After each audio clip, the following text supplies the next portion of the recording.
राहुल गांधी के एक बयान की। देखिए, राहुल गांधी कई बार ऐसे बयान देते हैं कि कांग्रेस पार्टी की मुश्किलें बढ़ जाती है और एक बार फिर से अपनी इसी छवि को राहुल गांधी ने बरकरार रखा। राहुल गांधी ने आदिवासी और दलितों को लेकर एक टिप्पणी की है।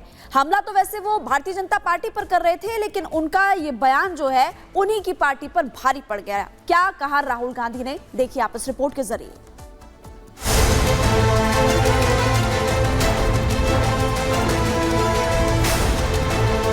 आदिवासियों पर राहुल ने कर दिया सेल्फ गोल। मैं हिंदुस्तान के एजुकेशन सिस्टम में पढ़ा हूं, पूरा का पूरा जोड़ दीजिए तो आदिवासियों के बारे में आधा चैप्टर मिलेगा। अपनी ही सरकार की खोल दी पोल। दलितों के बारे में एक लाइन, हां भाई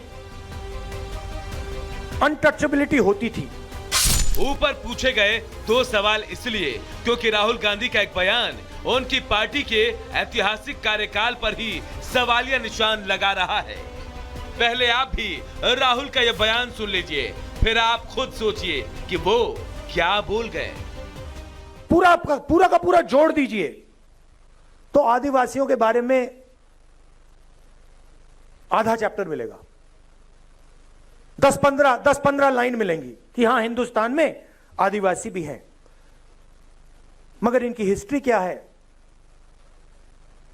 इनके जीने का तरीका क्या है, इनके सोचने का तरीका क्या है, इनकी साइंस क्या है, इनकी पॉलिटिक्स क्या है, उसके बारे में कुछ नहीं।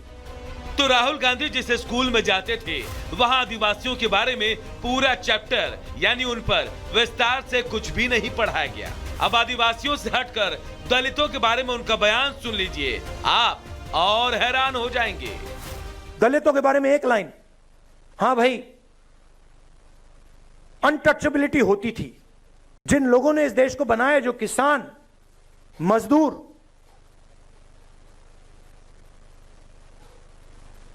बढ़ई, नाई, मोची, इनकी हिस्ट्री कहां है, कहां लिखा है? फाड़ दिया गया। जैसे कि हिंदुस्तान के 90% लोग हैं ही नहीं। राहुल ने आदिवासियों और दलितों को लेकर यह बड़ा बयान तो दे दिया, पर उन्होंने खुद भी नहीं सोचा होगा कि उनका यह हमला बीजेपी पर नहीं, उनके पिता और दादी के कार्यकाल की ही पोल खोल देगा। क्योंकि जिस समय राहुल गांधी दिल्ली के स्कूल में पढ़ाई करते थे, उस समय देश की प्रधानमंत्री उनकी दादी इंदिरा गांधी थी, और राहुल जब और अच्छी पढ़ाई करने के लिए देहरादून गए, तब उनके पिता देश के प्रधानमंत्री की कुर्सी संभाल चुके थे। जब आप छोटे थे, स्कूल में थे, तब आपकी ही दादी की, आपके ही पिता की सरकार थी, फिर आपकी मम्मी की सरकार थी। तो अगर नहीं पढ़े हैं तो इसका मतलब यह है कि आपके परिवार के लोगों ने उनके बारे में कुछ इतिहास में आने नहीं दिया। ये तो आपने अपने ही परिवार की पोल खोल दी। और जहां तक सवाल है कास्ट सर्वे, कास्ट सेंसस का, हिमाचल में क्यों नहीं करवाते आप? और टीएमसी ने ऑफिशियली अपोज किया है कास्ट सेंसस को, तो उस पर आपका क्या स्टैंड है, जरा बताइए खुल के। अमेरिका में जाके आप शेड्यूल ट्राइब और शेड्यूल कास्ट का रिजर्वेशन खत्म होने का बाद आपने क्यों किए? प्रधानमंत्री जी ने बोला कि मोदी होते हुए आरक्षण कोई भी खत्म नहीं करेगा। आज अगर शेड्यूल कास्ट और आदिवासी का कोई एक पार्टी दुश्मन है, वो पार्टी का नाम कांग्रेस है।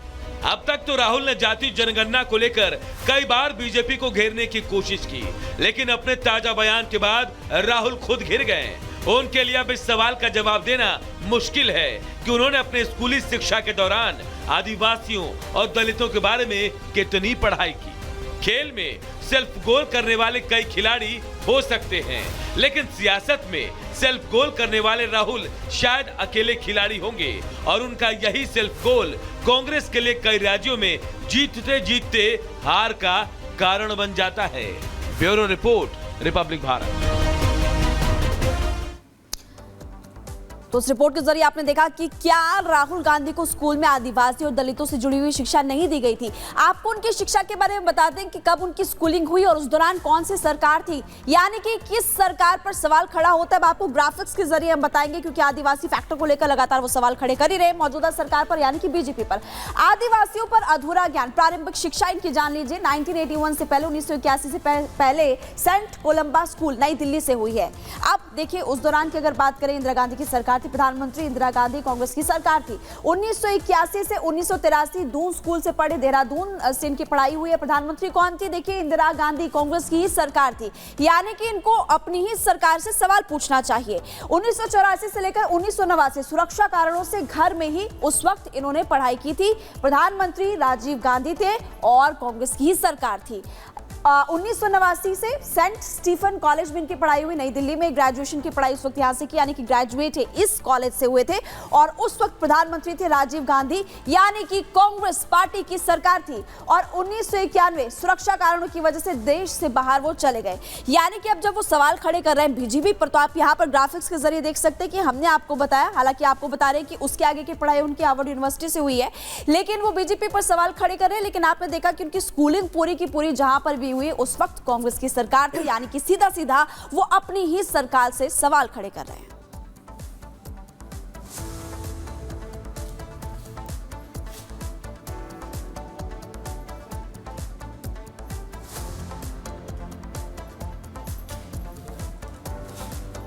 और चलिए अब बात कर लेते हैं बिहार की। बिहार में दरअसल हिंदू स्वाभिमान यात्रा पर निकले केंद्रीय मंत्री गिरिराज सिंह, जिन्हें अब सांसद पप्पू यादव ने चैलेंज कर दिया है। सांसद पप्पू यादव ने कह दिया है कि गिरिराज सिंह अगर नफरत फैलाने की कोशिश करेंगे तो वो उनकी स्वाभिमान यात्रा चलने नहीं देंगे। और इसको लेकर के अब गिरिराज सिंह ने भी पलटवार किया है। उन्होंने कहा है कि उन्हें कोई भी ताकत रोक नहीं सकती है। किस तरीके से स्वाभिमान यात्रा पर वार पलटवार हो रहे हैं, सियासी संग्राम छिड़ा है, इस रिपोर्ट में देखिए।